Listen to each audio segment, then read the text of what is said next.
Assalamualaikum. Waalaikumsalam. Mbak Fatul, silakan Iya. masuk. Iya, Bu. Silakan duduk. Iya, Bu. Sebelumnya mohon maaf ya, Bu, mengganggu waktu Ibu lagi. Oh iya, tidak apa-apa. Kebetulan kan kita juga sudah merundingkan untuk sesi kedua konseling pada jam dan waktu hari ini. Jadi saya bisa meluangkan waktu saya. Iya. Mbak tadi kesini naik apa ya?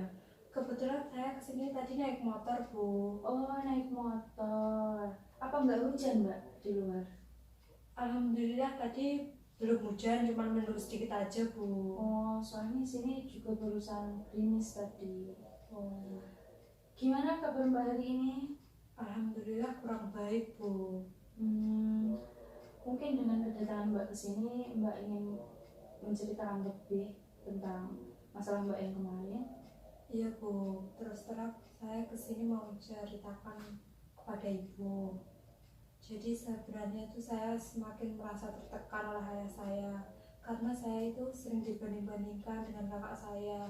Apalagi ayah saya lebih menyayangi adik saya daripada saya. Bisa Mbak jelaskan lebih jauh kondisi seperti apa yang membuat Mbak menjadi merasa tertekan? Oke, saya akan memberikan contoh agar pikiran Mbak menjadi lebih tenang dan damai. Pertama, Mbak tarik nafas secara perlahan dan buang secara perlahan, dan Mbak berpikir bahwa semua masalah pasti ada jalan keluarnya. Dan Mbak itu juga harus sering-sering merefresh pikiran Mbak agar bisa membuat Mbak itu lebih tenang gitu. Baik, Bu. Bagaimana perasaan Mbak saat ini?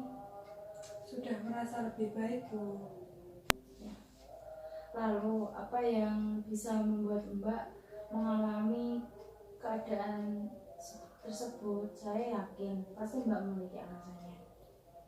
Ya, Bu. Jadi saya itu sudah menganggur setengah tahun dan saya sedang mencari pekerjaan ke sana ke sini, tapi masih belum juga dapat pekerjaan, Bu. Oh iya, mohon maaf ya, untuk sesi konseling hari ini kita kurang lebih memakai waktu 20 menit. Iya. Untuk membicarakannya, baiknya kita menggunakan waktu dengan sebaik-baiknya. Baik, Bu. Bisa Mbak lanjutkan cerita Mbak? Iya, Bu. Saya itu ingin sekali mengatakan kepada ayah saya kalau saya itu ingin bekerja di luar kota dan saya itu ingin berhenti dibanding-bandingkan dengan kakak saya. Tapi saya takut untuk mengutarakannya karena takutnya terjadi kesalahpahaman saat saya mengutarakannya kepada ayah saya, Bu. Jadi Mbak ingin berbicara kepada ayah Mbak, namun Mbak takut ya karena nantinya akan terjadi kesalahpahaman antara Mbak dan ayah Mbak. Iya, Bu. Baik, sekarang coba Mbak bayangkan saat Mbak duduk di ruang keluarga bersama dengan ayah Mbak dengan hati yang senang, yang damai gitu. Ya, sebenarnya saya melihat itu Mbak sudah ada niatan untuk berbicara dan berlaku baik dengan ayah Mbak.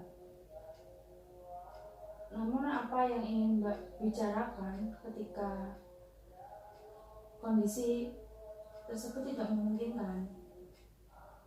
Apa yang ingin Mbak lakukan? Iya.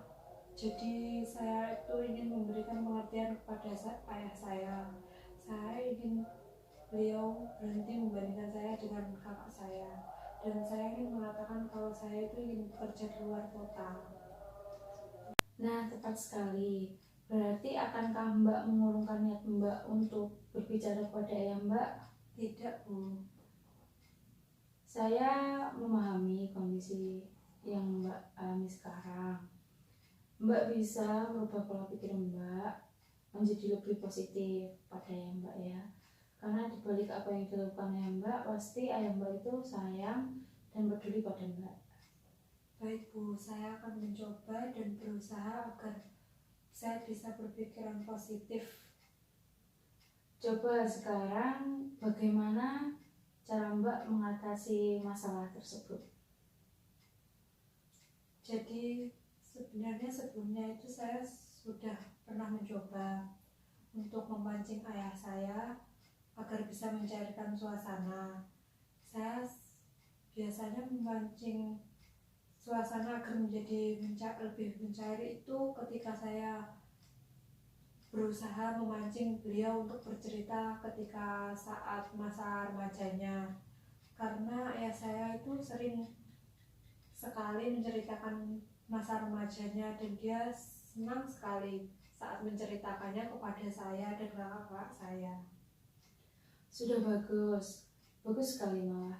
Mbak Fatkur, coba sekarang Mbak mulai bisa menulis jurnal harian untuk mengekspresikan perasaan dan emosi yang ada pada diri Mbak. Dengan menulis jurnal dapat membuat Mbak menjadi ekspresif. Mbak bebas menulis apapun, seperti kondisi Mbak saat sedih, Mbak senang, Mbak kecewa, Mbak bahagia. Seperti itu ya Mbak. Iya Bu, saya akan mencoba memulai untuk membuat jurnal. Selanjutnya Mbak juga bisa membaca buku, karena dalam buku itu pasti banyak hikmah yang terdapat dalamnya. Dari membaca buku Mbak bisa mengambil hal yang positif agar bisa menjadi solusi bagi masalah Mbak saat ini. Baik Bu, saya akan mencobanya. Sekarang Mbak bisa merelaksasikan diri, Mbak menempatkan posisi duduk yang rileks. Dan Mbak bayangkan hal yang Mbak takuti, jika itu terjadi pada Mbak, bagaimana? Nah, relaksasi ini nanti akan sedikit mengurangi rasa takut Mbak. Baik, saya akan mencobanya. Bagus. Sekarang bagaimana perasaan Mbak? Saya jauh merasa sedikit lebih baik Bu.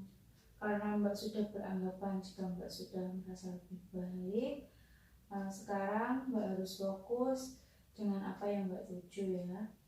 Baik Bu. Dan Mbak tadi sudah memahami tentang apa yang saya bicarakan pada Mbak mengenai rasa tertekan dan cara menanganinya. Iya Bu, saya merasa sedikit lebih paham dari sebelumnya. Baik, mungkin untuk sesi konseling kali ini cukup dulu ya Mbak. Kita lanjutkan pada sesi selanjutnya dengan waktu dan tempat yang akan kita sepakati. Gitu ya Mbak. Iya Bu, terima kasih telah meluangkan waktu Ibu untuk saya. Oh iya, sama-sama. Iya, saya akan mencoba untuk membuat jurnal atas saran Ibu. Ya. Terima kasih dan saya pamit dulu ya Bu. Iya, hati-hati ya Mbak. Iya Bu.